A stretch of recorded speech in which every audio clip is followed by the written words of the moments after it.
this was fun to watch. It was fun to watch. I think that's the best I can give it. And now he says, if you're not on board with the Epstein cover-up, oh, I don't want your support. You're a weakling. Fuck you. Fuck you. You suck. You are fat. You are a joke. You are stupid. You are not funny. You are not as smart as you think you are. You are, and honestly, and if you watch my show, you know I've been very critical. I've never been this far. This just goes to show this entire thing has been a scam. When we look back on the history of populism in America, we are going to look back on the MAGA movement as the biggest scam in American history. And the liberals were right. The MAGA supporters were had. They were.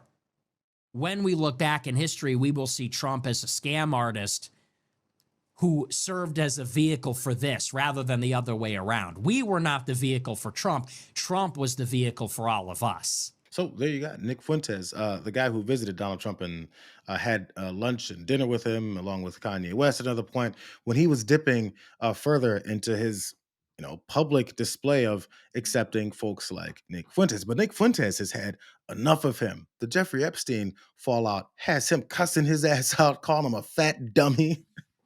These are the biggest insults that MAGA gives. So it's really important. Anytime you get called fat and stupid and told him F you, all that is just, it's all on board. That's Nick Fuentes' response to this. Continued cover-up and anger towards his base, which he said, get away from me, I don't need you. And some of those folks in his base are damn near crying over it. These are folks that called into Glenn Beck's show and were voicing their displeasure. But man, listen to how sad they are. I feel really betrayed, and I feel really, really angry. We have a president who tells us to move on from Epstein because it doesn't matter. Are you guys still talking about this seriously? And yet he still talks about the 2020 election fraud. He talks about the Hunter Biden laptop. He talks about all this stuff from 5-6 years ago, and he tells us to move on from the Epstein trial or the Epstein case. People like me will not stop talking about this. I feel so betrayed and so angry. This is not what I voted for. I'm concerned about being able to trust Donald Trump to keep his word. In his campaign, he said he was going to let us know all of the facts about this. And now he's saying, go away, don't pay attention to it. These Epstein files, we were told that there was going to be released. There was his client list that was going to be released. And the fact that it's suddenly gone away and he's trying to gaslight us is like a punch in the gut to MAGA. MAGA is feeling that punch in the gut. And like I said, from Glenn Beck's show to Salem Media, they're all very upset and crying over this. They don't know which way to turn. This is the thing. It's so simple. And this was always my speculation. It's hard for folks to admit that they were wrong. It's hard for folks to say, you know what? I completely got duped, especially from someone that they worshiped to that level. If it's just like, I liked that politician, he was cool, he said the right things, then he got in office and he totally didn't do it. This was a different level. In order to have this kind of coalition of a bunch of a-holes that they had, this MAGA thing, they needed to have this becoming their entire identity. Like people's posts would be on their names being like, Joe Schmo MAGA, like it has to be part of your identity. So therefore you can't separate yourself from it when things go wrong or when he disappoints you, because he's been disappointing them since he came in. But since they're connected to it so much, they needed a reason to excuse it every time. Up until this point, this is one of those things that's maybe not acceptable enough, because you can't walk out in your community and say, yeah, I'm the guy that totally supported the guy who's not releasing the things that he said he's going to release because he's so against the human trafficking aspect of Jeffrey Epstein's life. You can't be that guy. So when they asked Caroline Levitt about it, because Donald Trump is now calling this a Jeffrey Epstein hoax. He's got it as a capital, like it's a title for something, because again, he needs to promote it as a thing, or demote it as a thing in this point, but he needs to rebrand it as the Jeffrey Epstein hoax, but nobody knows what the hell that hoax is. Discussion about the Epstein files and the president's comments yesterday calling it a hoax. Can you clarify which part of the Epstein hoax is the hoax part?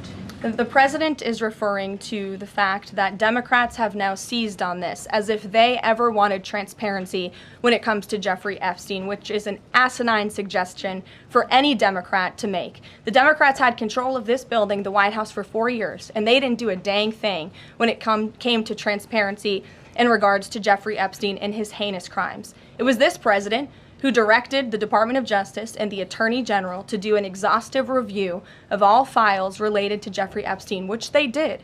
The Attorney General and the FBI, led by Pam Bondi, Dan Bongino, Kash Patel, these are great patriots, some of the most trusted voices in the Republican Party movement. It's part of the reason the president appointed them to these high law enforcement positions, and they spent many months going through all of the files related to Jeffrey Epstein, and they concluded what they found in that memo, which they drafted and they released. And so the president has been transparent. He has followed through on his promises to the American people, but he doesn't like to see Democrats and the mainstream media covering this like it's the biggest story that the American people care about. There really has to be at some point for someone to advise these folks. I know there's a bunch of yes men around to advise them, yo, if you're going to come forward and try to cover things up or maybe make things look better, smooth things over, you shouldn't come out barking. When someone asks a very simple question, if you promoted this as the Jeffrey Epstein hoax, it's a natural question for someone to ask. So what aspect of this is the hoax? I mean, just for general understanding. And if you get pissed off by it to the point where you have to say, it's not a dang thing you guys are doing about it. I can't believe you'd ask me that question so many times. Then people start wondering, why are they so mad about such a basic question? A question, by the way, that they asked. The same questions that they asked. So now that he's not fulfilling those promises that he made when he asked those questions, and someone asks those same questions, you getting upset about it makes you look even worse. I mean, just a little bit of advice. I mean, they don't necessarily have to pay me for any of the counseling that I'm giving this administration to lie better, but even Laura Loomer is not buying it. President Trump has called this a hoax, and he said that it's just like Russiagate. It's a hoax. It's obviously not entirely a hoax, given the fact that Ghislaine Maxwell is currently serving 20 years in prison from her time as an associate and the former girlfriend of Jeffrey Epstein, who's a pedophile. So you can't say that it's a hoax. Laura Loomer has the ear of the president, and she's willing to point out that Caroline Leavitt can't call this a hoax because it's pretty obvious. Laura Loomer isn't buying it.